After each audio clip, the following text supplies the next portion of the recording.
All right, I think that I'm recording and that we can get started here.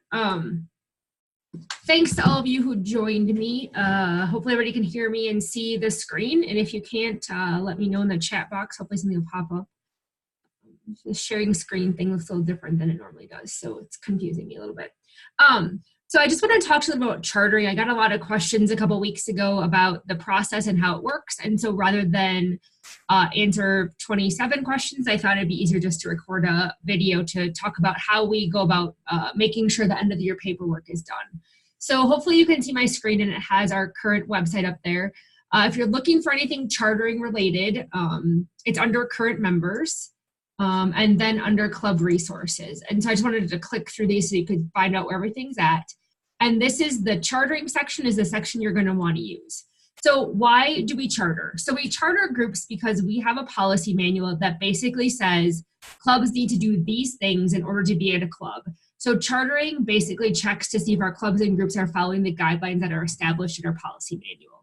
So if you want to send out a why letter when you send out your paperwork or have a discussion with your leaders, the easiest thing to do would be find the policy manual where it talks about groups and where it talks about clubs and outline those things that these must happen for a club to happen and show them right where it is in the chartering process, and in turn, the same thing with your groups. So who are you chartering? You're going to charter every single 4-H club, especially if they have an EIN. I know there's a couple counties that have like after school or school-based clubs or things like that. They should be chartered, but if they're not, it's not the end of the world. If they have an EIN, they have to be chartered. Same thing with your groups. If you have like a dog committee and they have a checkbook with an EIN, whether they're using yours or their own, you have to charter groups that have money. So any groups in your county that have any type of money, your 4-H council, your shooting sports committee, your junior leaders, whatever it is, those all have to be chartered. Groups that don't have an EIN, I would suggest chartering them, but once again, it's kind of like those clubs. It's not quite as important, but still pretty important for that to happen. So if you look at, there are two different forms here, the end of the year club charter renewal form and the end of the year group charter renewal form. So this group one is for those dog committees, shooting sports committees, those kind of things. T-Town, I saw Glenn was on. Most of your groups are actually going to be clubs because you do project-based clubs. So those of you who are doing project-based clubs, and I don't know if there's many other of us, you're going to use the club form. So let's kind of just take a look at it and see what it looks like. Okay, so it's pretty basic. The goal is that we made this as simple as possible so that leaders don't have problems filling it out. So hopefully they can just look at it and be like, yep, I know exactly what to do, no problem. So basically this is all the information from this past year. It's not like what's coming up because most of them haven't elected their officers yet. They don't know what's happening. So all of this is based on the year before. So the year that concluded 2019-2020 or 2018-2019. So you want to, and this just checks this stuff off on the policy manual. One of the things is that they have youth officers. So, or that they have youth leadership within their club. So that's going to be this youth officer piece. So hopefully they have at least those 4 offices or 3 of them. If they have others, they can put those in there. It really doesn't matter. The goal is that this checks off, yes, they have youth leadership within their club. The second part says, do you have at least 5 or more members? You'll see in the policy manual, that's one of the questions. So yes or no. It says that according to our policies, they need to have educational and community service. So you're going to ask them to write a couple of their educational things in here. If they need help, hopefully clubs are doing some type of education, whether it's demonstrations or inviting people in or just having projects talk about what they're doing. It can be very basic. And then the second page does the community service. What kind of things are they doing to help their community? Then here's do you plan to continue for the next year? So that way it helps you know, nope, they're not continuing, so I need to do some additional paperwork, or yes, they're continuing, we're good to go. This is when they're planning on meeting. This can change, obviously, but at least you have an idea who their leadership's going to be for the upcoming year. So here, it lets them know that this is for the next year. And then this next thing basically checks that they understand that they have to have a youth development program and they're meeting the needs of youth in Wyoming, and then that they're not going to discriminate. So previously, you had to have a separate sheet for this. All included on this sheet. They're just going to check those boxes or initial, I think it says, place your initials.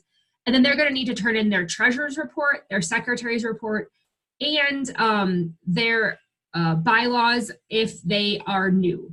So change as we move forward, but not that big of a deal for you. We're changing the word bylaws in all of our documentation to operating guidelines. Bylaws are misleading because really all clubs fall under the charter or the constitution and bylaws of the Wyoming 4-H program. They in turn can make some rules within their club, but they're really not bylaws. They're really operating guidelines of how they're going to operate as a club. So as you get new clubs or as clubs change their wording, it's the exact same forms as it was in the previous. I just changed the word bylaws to operating guidelines. So don't feel like you need to have everybody return in the paperwork so that it says operating guidelines, but just as you move forward, as club starts to change, make sure that that's the terminology that you're using and in turn that they're using within their stuff. But don't feel like you need to go make everybody return everything in. We made them do that like last year, the year before, because we changed our bylaw process. So if you have clubs that have really old bylaws, you'll want to make sure that they're using the template that we have on the web, and I'll show you where that is. But we're changing all of our language from bylaws to operating guidelines. And then they're going to sign this and they're good to go. So that's what the end of the year paperwork for the club looks like. But once again, it's kind of hard because it includes these three things out here: that treasurer's report, secretary's report, and operating guidelines. Let's see if there's any questions. Looks like we're okay so far. So if we go back to this club resource, you'll see that the group one is similar. However, it's more geared towards a group of people who are part of a different club and just acting in a different way. So this is really for any committees you have, the councils, your groups. And so they're going to check, is it youth only with adult serving advisory roles? Is it youth adult partnerships, or is it adult only? Just to let you know who's on that group. And then in case of one or two, who's the primary volunteer? So if you have a junior leader group that one of your leaders is in charge of, you just want to know who you're going to call in case you have questions. Then here's some officers, if they have them, they could change those names. Maybe they don't have a chairman, maybe they have a president, whatever it is, you just want to know who's kind of in charge of that group. They're also supposed to have educational learning experiences. So this would be for livestock committees planning a workshop for members to come and learn about beef showmanship. That's the kind of things that they want to put in here. And the reason we ask for this then is that you as an educator, if they don't have any educational experiences, then why are they existing? And maybe that's a discussion to have with them. If you're a dog committee and you don't have any project meetings and you're not doing anything, then why are we a dog committee? Are we just there to buy stuff, or what's the deal? So in turn, I think the important thing is to figure out what their purpose is. Then the same kind of questions. Do you plan to continue? Do you have a regular meeting date? If they don't, that's fine. Who's going to be the leadership? And then they have to check the things. You should also be turning in a secretary's report, a treasurer's report. I was going to give you a different one, and then I gave you her personal one. All right, Corey, if you could mute, I think that you're letting us all talk here, so that would be great. And then that they understand what's going on. So let's go back to this club resource page. And you'll see here that there's the operating guidelines, formerly bylaws, the template, and then an example. And then the group guidelines. All right, I'm gonna have to go in and mute. Someone just give me a second here. Okay. Mute all. Yep, bye. Okay, perfect. Okay, so you'll see that there's also the developing group operating guidelines, an example of those. So in turn, if you have a group that needs operating guidelines, the examples are here. If you have a club that needs what we were calling bylaws, now calling operating guidelines, you can see this stuff is here. Then if you have a new club that either formed this past year or is forming, then you'll want to use the new club charter or the new group charter. If you have a group that's been existing for 20 years and they don't have a charter because that's a newer process that started 2 or 3 years ago, you'll also probably want to just have this on file. So you can check those out when you want to. Those additional things we talked about, the secretary's book is here and the treasurer's book is here. Just one thing I want to show you with the treasurer's book that I think it's important to make sure that you have, even if the group doesn't have an EIN, is this inventory report that's here. I could attest to going to lots of places and realizing that people thought a leader donated stuff and the leader just actually was bringing it with them. And so it's good to have this on file to let people know who has what, even if they don't have money. So just kind of a thing to make sure we keep track of. Okay, So those are kind of the things that need to get sent out, the things that need to happen ahead of time. Are there any questions about that process? Okay, so you're going to send out either this in an email, in a letter, you're going to hand it out to your leaders at a face-to-face meeting, whatever works best for your process, that's completely fine. You're going to ask them to turn it in by a particular date. We do not want charters sent to us here at the state office. It may say like we turn it in the state office. That's a lie. We're just kidding. You're going to want to keep this on file in your file folders where your secretary, treasurer's reports, all your files for your clubs are. Whether that's electronic or in folders, it doesn't matter to us, just making sure that you have those in case something would happen down the road where there's a question about how the use of the Clover, if they're actually following rules, those kind of things, we need some documentation. So then let's say you decide that your date to get everything back is November 1st or November 15th. Then your next job is that you're going to go through and you're going to check the charters to make sure that they actually are following the guidelines set forth in our policy manual. So to do that, we're going to switch over to the employee resource page. Just kind of a thought process in your head. If it's something that you want people to access, it's going to be found on our 4-H main website. If it's something that we want just us to access or just you want to access, it's probably going to be on this employee website. And the reason is that way stuff for the public is in one place, stuff for us is in one place, and we normally don't have them in both places just to keep things simpler for updating purposes. Because if we put everything on 2 pages, then we might not get both pages updated. So we tried to clean things up in the past year. So I sent you a document, and I didn't think it'd get on the web, but Ann was really good this morning and already put it on. So I'm going to refresh this page and it should be there. Yep. So it's this renewal checklist. So now you got the charters into your office. What do you do next? You do this, a renewal checklist. So let's open it up and see what it looks like. You should have this document. It's the one I sent you this morning. Actually, I think I already have it pulled up on. And I'm going to regress as we talk about this, but basically what you want to do is you want to fill one of these out for each of the clubs or groups, especially clubs that are in your program. So you're going to write their name, you're going to write what the program year is, and support staff could do some of this part, you can do it, whatever works. You're basically going to use the charter to go through and answer these yes or no questions. Did they submit their end of the year report form? Did they submit their treasurer's book? Did they submit their secretary's book? Did they submit their operating guidelines? Did they change, yes or no? Did they meet the requirements in our policy manual? Did they have 4, 5 or more members from at least 2 families?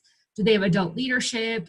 These are all those things that were listed in there as ways for them to be able to, like the questions we had them answer, you should be able to answer it there.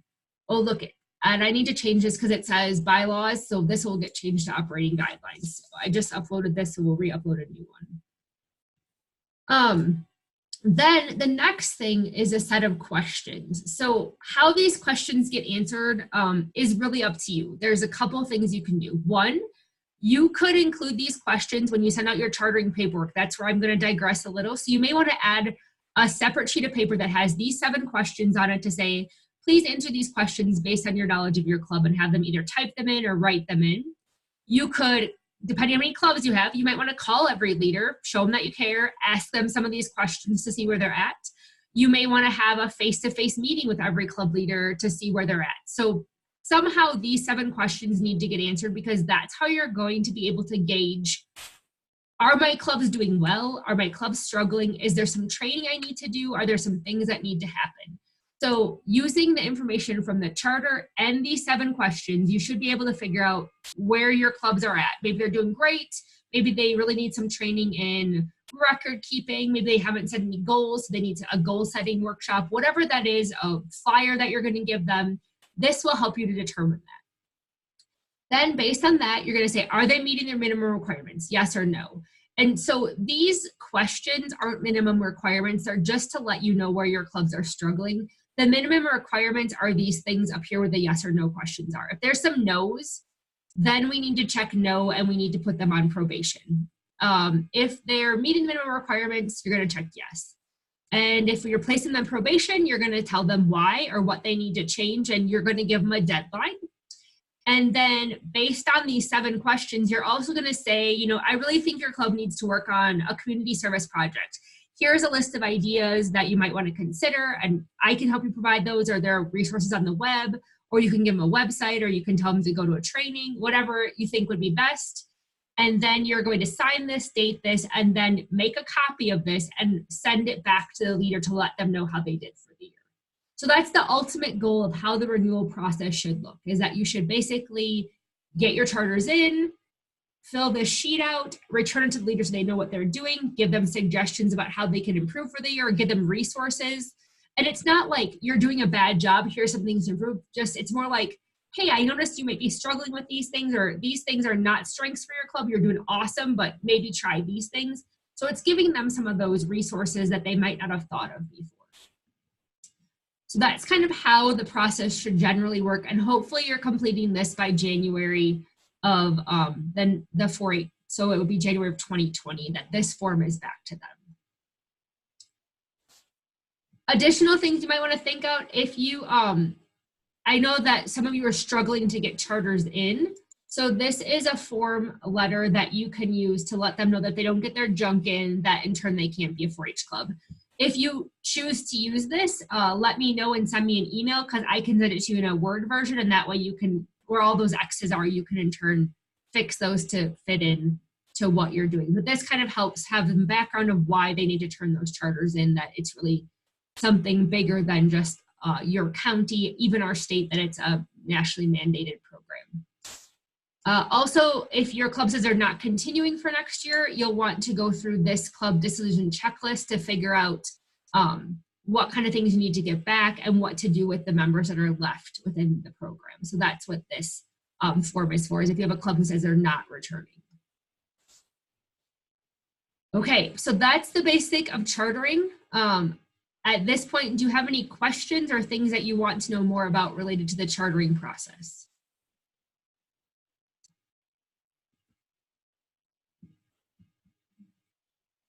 Means it's clear as mud.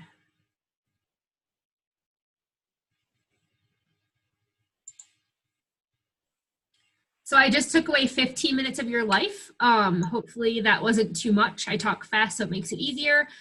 If, as you go through this process, you have more questions, please feel free to send me a note. If you can't find a form, if you're looking for a letter that can help you, I may have it on file here.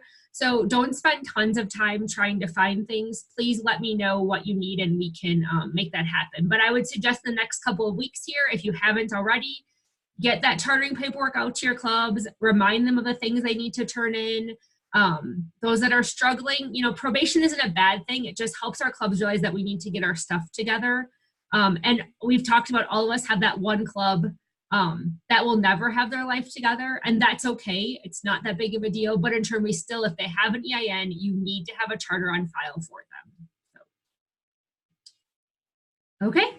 Well, perfect. I'm going to stop recording then. And like I said, if you have any other questions or things related to